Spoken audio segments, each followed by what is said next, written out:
George Washington University, we've seen anti-Semitic hate fests, rallies supporting murders of Israelis, unconscionable insults projected onto our library, our Hillel building broken into, our kidnapped posters torn from the inside.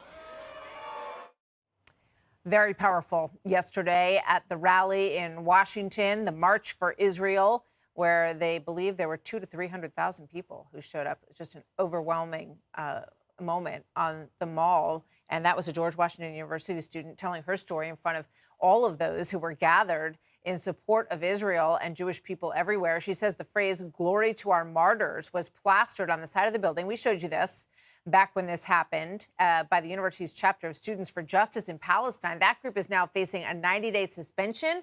A similar group was suspended at Columbia.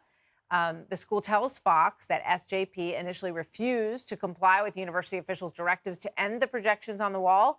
And as a result, effective immediately, the university has prohibited that group from participating in activities on campus because they're not following the rules. So nice to see that somebody is actually trying to enforce the rules that are on the books at some of these universities. Meanwhile, NYU now facing a lawsuit from 3 students who say that they fear for their lives on campus and are, quote, regularly confronted with genocidal chants like Hitler was right and gas the Jews. You can't even believe that things like this are being said on American campuses.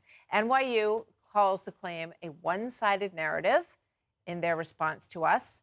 Joining me now is one of the students in this lawsuit, Sabrina Maslavi, a junior at New York University and a president of the school's Students Supporting Israel chapter. Her attorney, Marc Kasowitz, is also with us. Good to see you again, Marc. Thank you very much for coming in today. Sabrina, welcome to you. What kind of things have happened to you on campus that made you want to pursue this? So there's been so many things, but I'd like to start with one of the biggest things that I think about almost every day. Like you said, we've been hearing different types of chants at Washington Square Park, usually where a lot of our protest takes place. I was confronted by someone who screamed at me, Hitler was right, and the good Jews are the ones from Germany.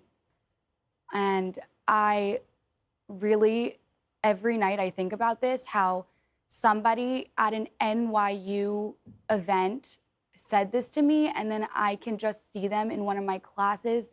The fact that their face was covered, I don't know if they're in my classes.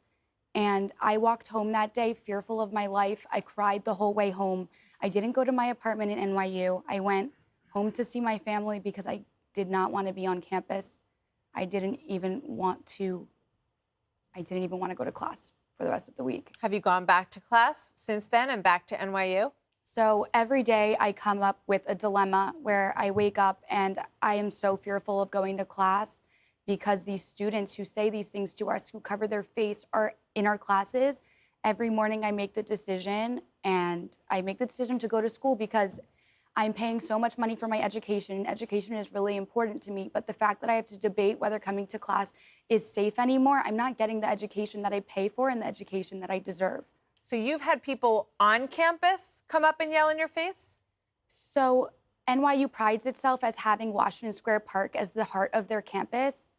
And if you call Washington Square Park the center of your campus, then yes, these were on campus. Marc, what is the university saying in response to this? And what is the lawsuit? What are you accusing them of specifically? Sure.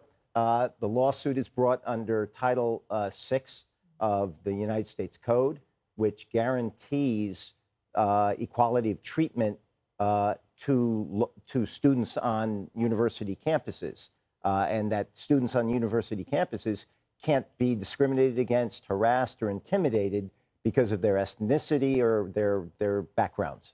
And so NYU has badly breached and violated Title VI.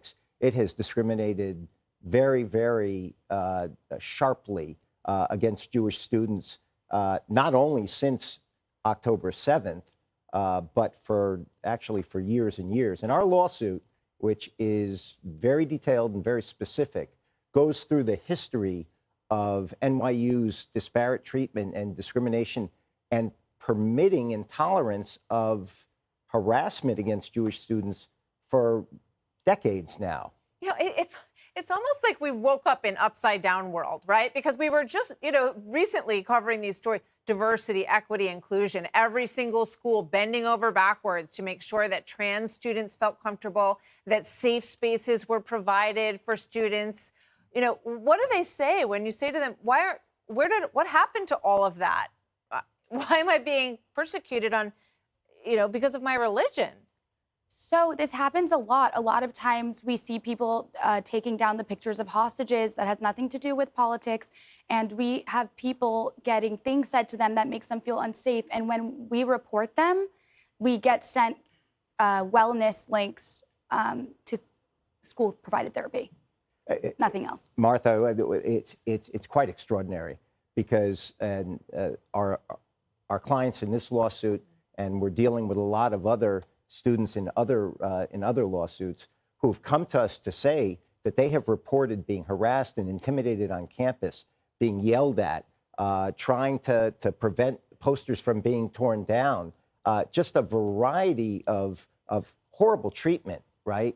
And so when they call, and being followed by anti-Semitic students, being jeered at all the time, and when they complain at NYU, as high up as the president of the university, Linda Mills, the head of student affairs, the dean for student affairs, and to others in the security apparatus, you know what they're told?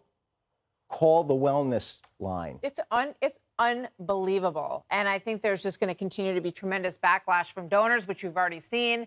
And we're going to follow the story very closely. We got to go. But Marc and Sabrina, thank you very much. Good to have you here. Thanks, Martha. And keep us posted on how this goes. Hi, everyone. I'm Brian Kilmeade. I want you to do me a favor. I want you to click to subscribe to the Fox News YouTube page. This is the only way that I know for sure that you're not going to miss any great commentary, any great news bites, any great interviews coming your way on Fox. You can get it all here on YouTube. So subscribe right now.